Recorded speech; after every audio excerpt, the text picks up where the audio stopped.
hakan bai ɓata min rai ba saboda na yi tunanin ya yi ne domin ashe soyayya su suke yi. Rana ɗaya na kama su suna soyayya na rabu da shi. Bayan na rabu da shi ne na zama mamba a cikin kuma rahmatullahi ta'ala wabarakatuhu. Sunana Nikki. Na ƙara dawo muku akan maza. Maza kuna bani mamaki. Wai yanzu sai ku ga wai namiji da ranshi da lafiyar shi amma sai ya rasa me zai yi sai neman maza. Uzubillahi minash shaitanir rajim. Allah ka tsare mu. Allah ka tsare mu. Allah ka tsare mu. Yanzu rayuwa ta riga ta lalace. Komai ya riga ya zo ƙarshe. Ashe yanzu saboda tsabar rayuwa ta lalace. Namiji yana neman ɗan uwanshi namiji. Kai ko me za ka ji? Wane irin daɗi za ka ji? Da ka nemi ɗan uwanka namiji. Gwara ka je ka ce gabaki ɗaya matan garin nan karuwanka ne. Sai ya fi ma kwanciyar hankali.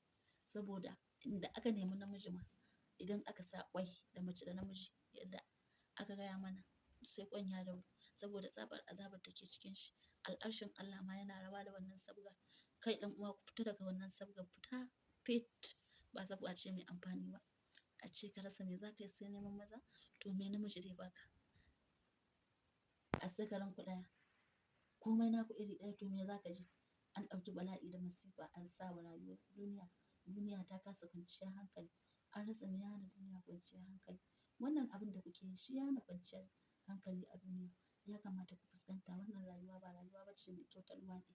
Uzubillahi zamanin Annabi Nuhu duk garin da suka zama 'yan luwaɗi.